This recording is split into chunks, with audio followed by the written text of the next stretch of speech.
حبيب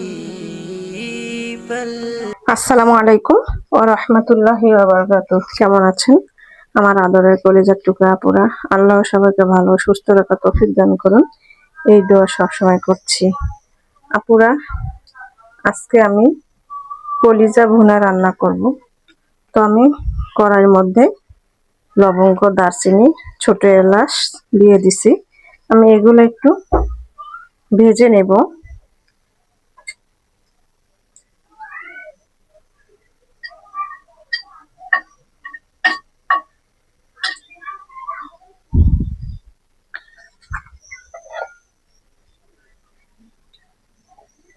দিয়ে দিব পেঁয়াজ কাটা।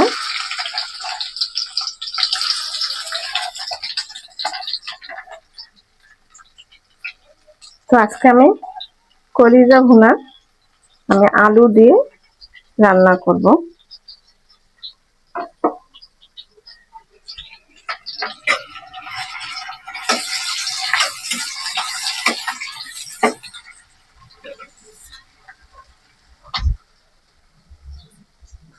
তারপরে আমি এখানে আলুও দিয়ে দেব। আলু, পেঁয়াজ আমি একটু তেলে ভেজে নেব।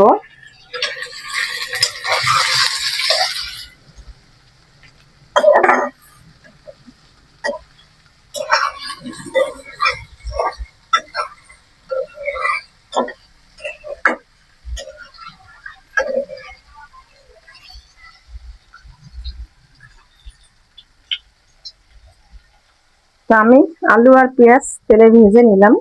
এবারে আমি আদা রসুন দিয়ে দিব বাটা।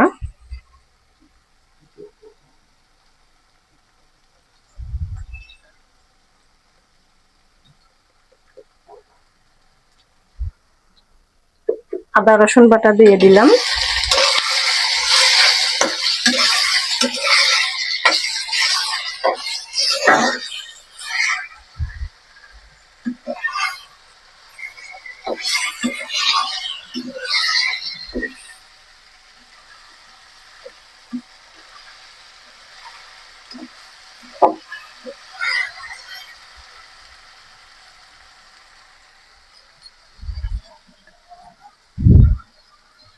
এবারে আমি আপুরা দিয়ে দেব হলুদ গুঁড়ো, শুকনো মরিচ, রাঁধুনি গরম মশলা গুঁড়ো, লবণ ও ধনিয়া জিরা গুঁড়ো।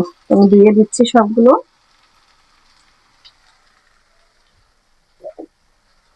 এবার একটু নাড়াচাড়া করে দিচ্ছি।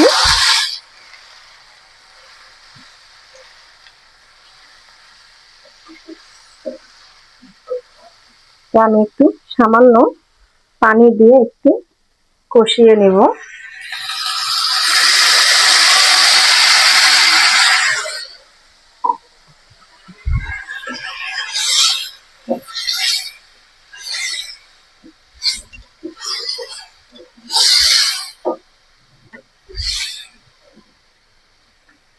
তো এবারে আমি একটু ঢেকে দেব। আপুরা, আমি কষিয়ে নিলাম আলুগুলো। এবারে আমি কলিজাগুলো দিয়ে দেব। এগুলো হচ্ছে, এই দেখুন, এটা গরুর কলিজা। আমি আগের থেকে একটু লবণ, হলুদ, গরম পানি দিয়ে আমি একটু ধুয়ে সিদ্ধ করে নিয়েছি এবং পরিষ্কার করে নিয়েছি। ময়লাগুলো ফেলে আমি এবারে দিয়ে দিচ্ছি।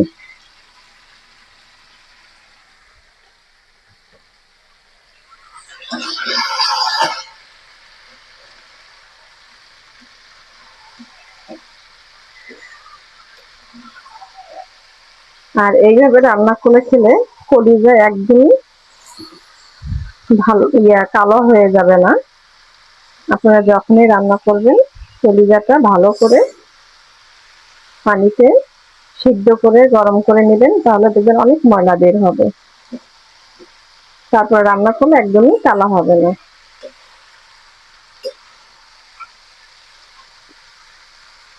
এবারে আমি ঢেকে দিয়ে বসিয়ে নেব।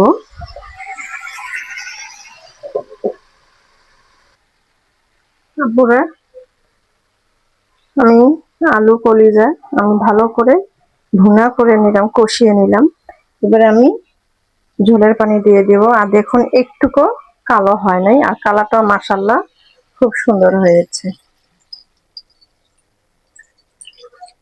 আর তরকারিটাও আশা করি অনেক মজাদার হবে খেতে।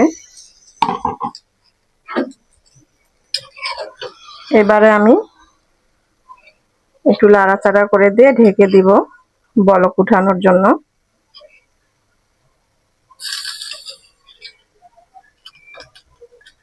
দেখুন আপুরা, অনেকেই কলিজা রান্না করলে কিন্তু কালো হয়ে যায়, তবে আমি রান্না করছি একদমই কালো হয়নি। আর আমি যেভাবে বললাম আর যেভাবে রান্না করছি, আপনারা ওইভাবে রান্না করে খেয়ে দেখুন। তরকারিটা কালারও সুন্দর থাকবে, আর আশা করছি দেখতেও সুন্দর হবে, কোনো কালো হবে না। আপনারা তো ভিডিওতে দেখতে পাচ্ছেন একদমই এক ফোঁটাও কালো হয়নি দেখতে। তো আমি বলক উঠিয়ে নিব, একটু ঢেকে দেব আর একটু। আপুরা, নামিয়ে নিয়ে আসলাম আলু দিয়ে গরুর কলিজা রান্না। তো আপনাদের কাছে কেমন লেগেছে ভিডিওটি কমেন্টে জানাবেন। লাইক দিন, বেশি বেশি করে শেয়ার করুন। দোয়া চাই ছোট্ট রান্নাঘর চ্যানেলটিকে সাবস্ক্রাইব করতে একদমই ভুলবেন না। যারা নতুন করে দেখছেন, পাশে বেল বাটনটি ক্লিক করে আমার ভিডিওর পাশেই থাকুন। প্রতিদিন নতুন নতুন রান্নার ভিডিও আপনার সামনে যা পৌঁছাবে।